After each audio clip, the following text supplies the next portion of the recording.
Кризис паліва ў рассіі ўжо адбіваецца рэхам у Беларусі. Пакуль эканамічна пазітыўна. А вось упэўненасць Росатаму у тым, што ён пабудуе другі атамны аб'ект на тэрыторыі Беларусі, выклікае асцярогі. Прытым не толькі ў эканамістаў. Ужо неўзабаве ў нашай студыі абмяркуем гэтае пытанне з прадстаўніцай аб'яднанага пераходнага кабінету ў справе эканомікі і фінансаў Алісай Рыжычэнка. Сёлета ў ліпені, пасля паўгадавога перапынку, Беларусь аднавіла продаж бензіну ў Расію праз Санкт-Петербургскую біржу. За 3 месяцы рэалізавана амаль 97 тысяч тонаў, гэта на 36% больш, чым летась. Аднаўленне продажу супала з ростам напружанасці на расійскім паліўным рынку, выкліканым украінскімі ударамі па НПЗ і недахопам бензіну ў шматлікіх рэгіёнах Расіі. Тым часам гендырэктар Росатаму Алексей Лихачоў заявіў, што упэўнены ў будаўніцтве ў Беларусі другога атамнага аб'екту. З ягоных словаў, праект будзе унікальным, з высокім узроўнем лакалізацыі беларускіх вытворцаў.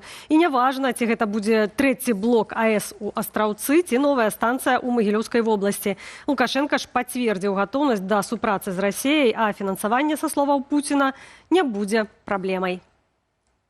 Як мы анансавалі, Аліса Рыжычэнка з намі на відэасувязі. Вечар добры вам, спадару Аліса.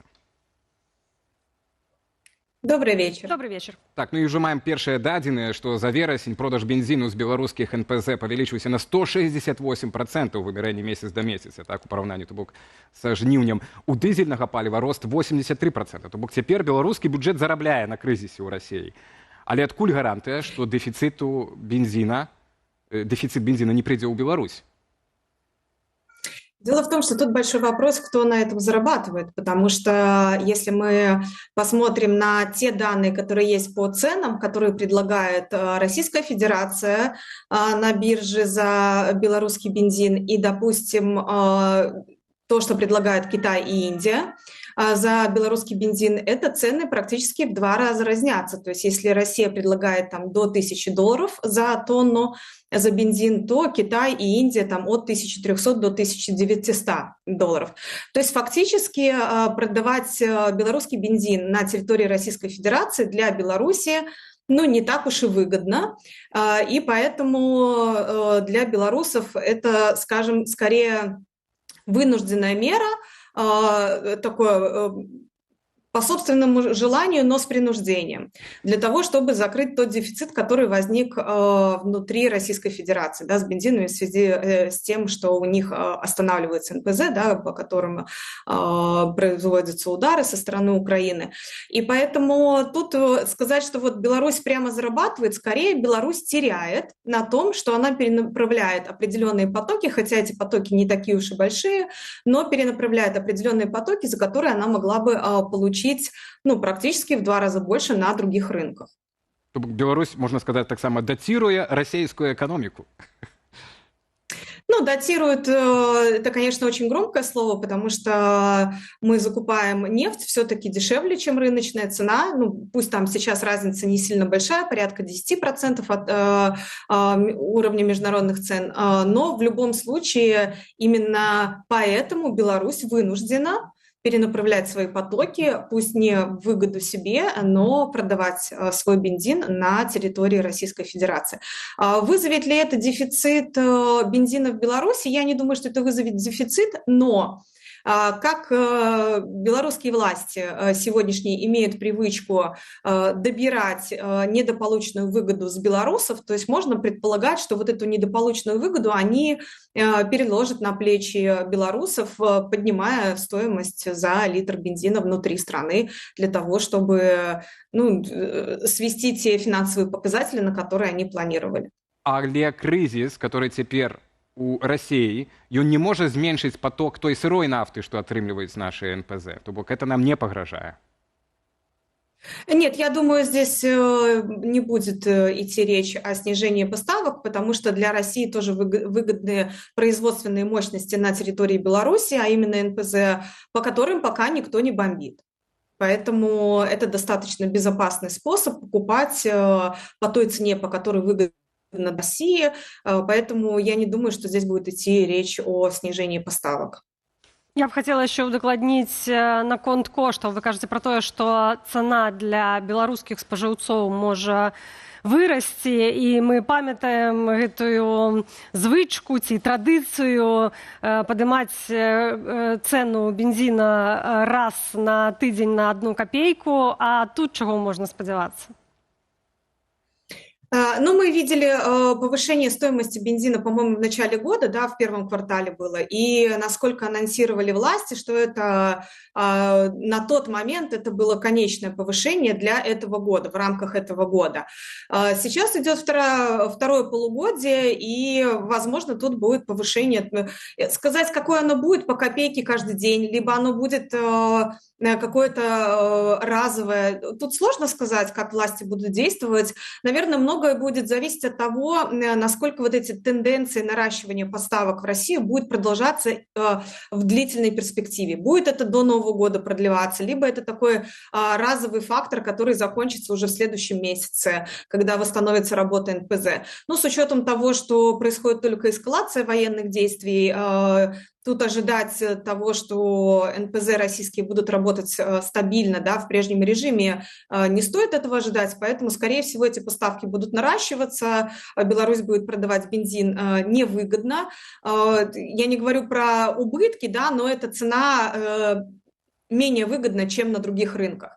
Поэтому, скорее всего, да, власти будут повышать цены на внутренние рынки. В каком формате это будет, разово, либо по копейке каждую неделю, ну, я не могу тут предсказать ничего. Але таксама трэба памятаць пра тое, што павышэнне коштаў на бензін гэта не толькі павышэнне коштаў на бензін, але і гэтая цана закладзеная ва ўсіх таварах, якія пасля чалавек прыходзіць у краму і купляе. То бок мы можам спадзявацца падаражэння агульнага жыцця. Конечно, если будет повышение стоимости на бензин тарифов, то, конечно же, мы увидим повышение инфляции на абсолютно все товары, потому что даже если в производстве нигде не используется бензин, то он используется для доставки, для логистики и так далее. Поэтому бензин, он как издержка, да, в производстве, расход, он включен практически везде.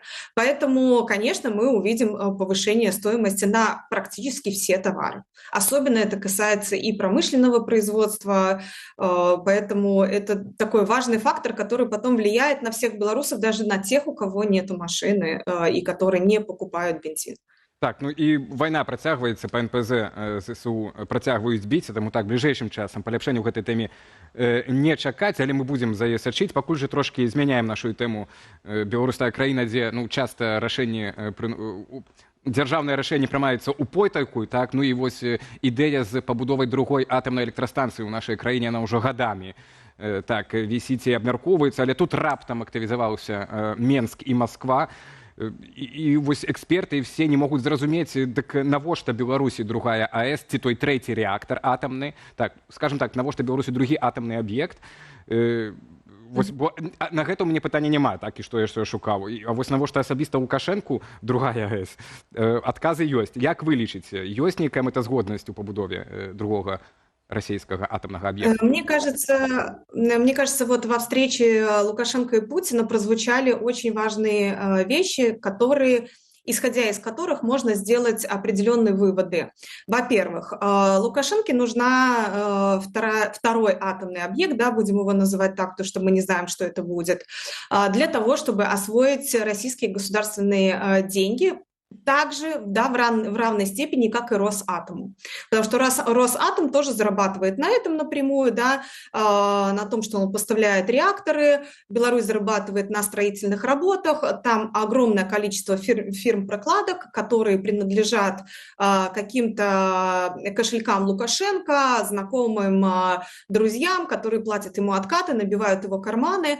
И это, в принципе, просто осваивание огромной суммы денег, то есть это если речь идет о строительстве новой АЭС, то есть это формат 7-10 миллиардов очередных, которые можно будет осваивать на протяжении нескольких лет, да, там 5-6 лет они будут осваивать, строить, там, создавать проекты сначала, потом будут начинать строить, и это все будет влиять как на общие показатели в экономике Беларуси, на приток инвестиций, как и на то, что это будет набивать карманы Лукашенко.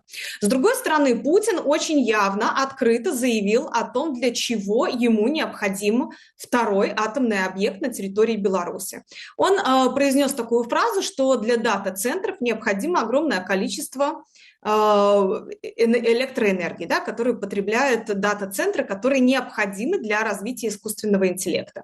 На сегодняшний день Россия наращивает огромные ресурсы и инвестирует их в развитие искусственного интеллекта в оборонной промышленности. Для того, чтобы это развивать на достаточно высоком уровне, необходимо огромное количество электроэнергии.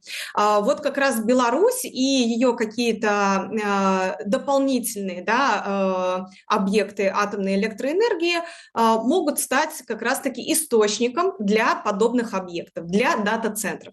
Кто будет владеть этими дата-центрами? Какие тарифы будут для них предоставлены? Вот тут уже большой вопрос, то есть кто платит, тот и заказывает музыку, как правило, поэтому есть вероятность того, что новый атомный объект все-таки будут строить, будут осваивать эти деньги, будут набивать свои карманы, и в последующем будут какие-то уже изначально договоренности, которые будут предполагать дешевые тарифы для определенных дата-центров, которыми владеют назначенные люди со стороны России. И, с другой стороны, будут тарифы повышенные для, допустим, белорусского населения, либо российского населения, если мы говорим о едином энергетическом рынке, которые будут восполнять ту недополученную прибыль дешевых тарифов для определенных компаний, которые будут владеть дата-центрами.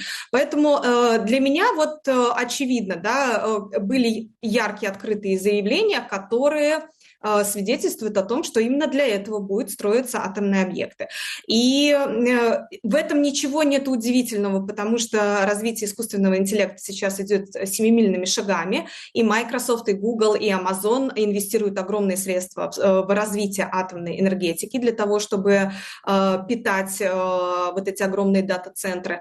И нет ничего удивительного, что Россия сейчас очень всерьез задумывается вот об этой технологической гонке, в которой ей просто необходимо, да, принимать участие, во-первых, потому что военные действия идут уже на другом совершенно уровне, на технологическом уровне, а во-вторых, есть конкурент сильный Китай, который намного впереди России по развитию искусственного интеллекта и, в принципе, высоких технологий, и надо его как-то догонять, чтобы не стать условно, каким-то ресурсным придатком для того же Китая.